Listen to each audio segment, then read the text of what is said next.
We always paint a fucked up reality that's not even true. It's reality what we think is true because our lives aren't what we want it to be.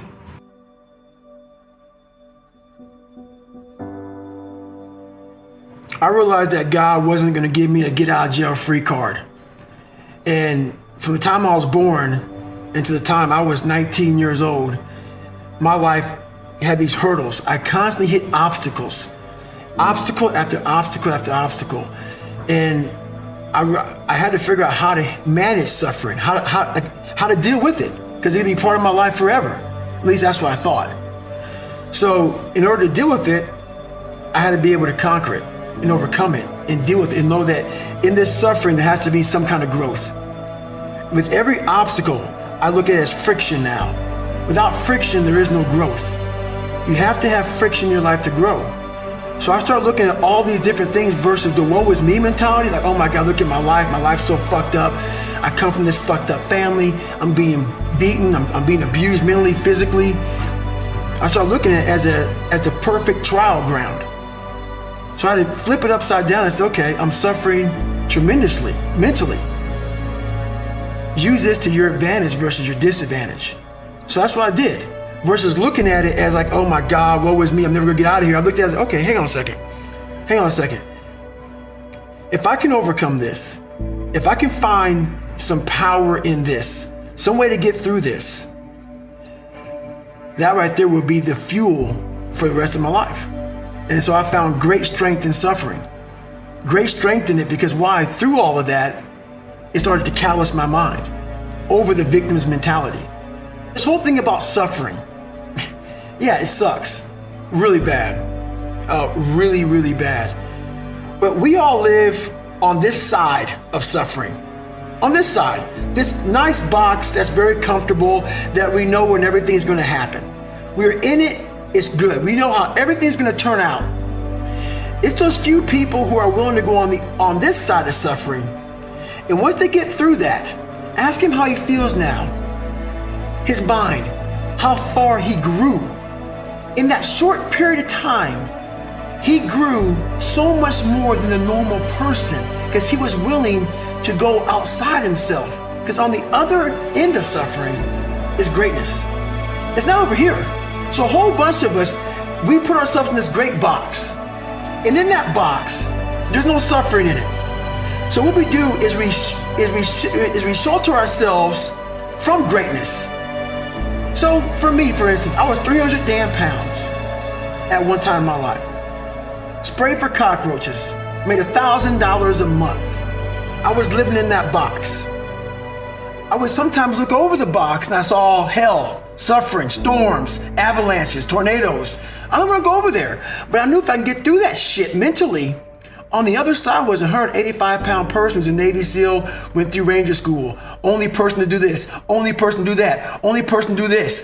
But that's through all of that shit. All that shit I have to go through. So you peek over the box and you go back in and say, oh, I'm okay being 300 pounds, making $1,000 a month. Right. I'm okay over here. And on the other side is where you start to really start your journey. People think they start their journey because they're born.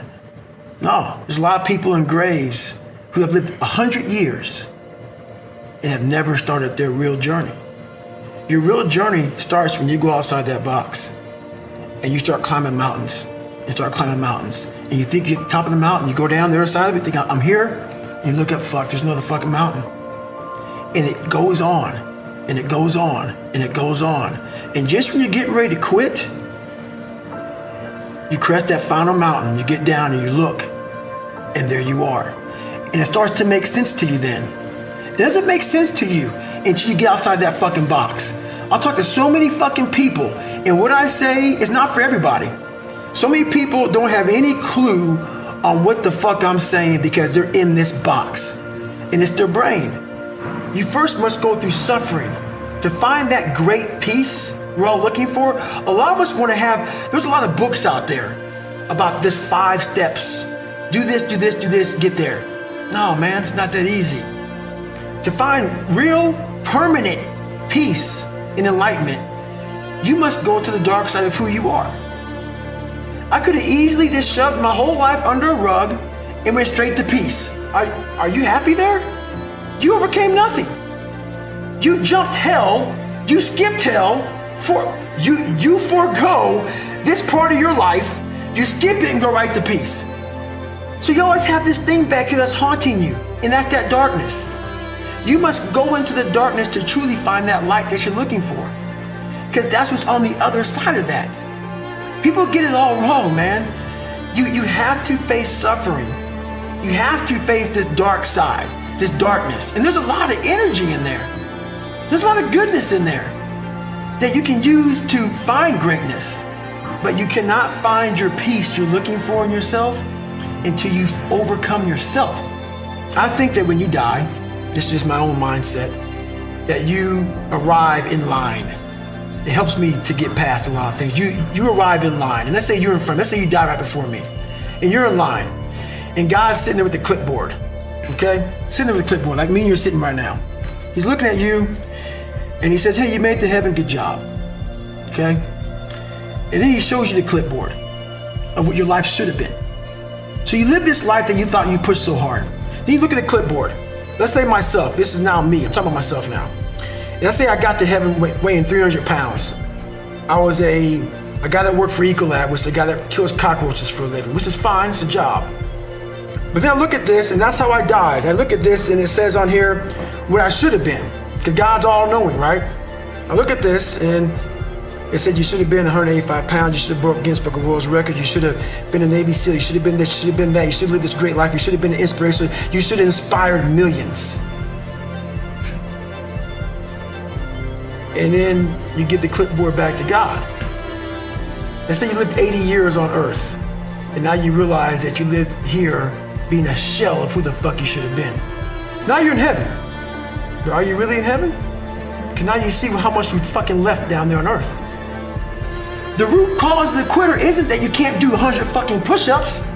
You can train anybody to do that. The root cause of the quitter is when you get in hell, you can't process it. It's too much to process. Because your mind starts going back to the real reality of like, I'm not ready, I'm not good enough. It's not trained. So I started training this, realizing that the only thing that makes me quit is not the muscle fatigue, it's the mental fatigue that makes me quit everything in life. So I became a practitioner of the mind. The mind's a very powerful thing. It has a tactical advantage over you all the time. It knows your fears, right. It knows your insecurities, it knows where you don't want to go. So it will guide you away from that.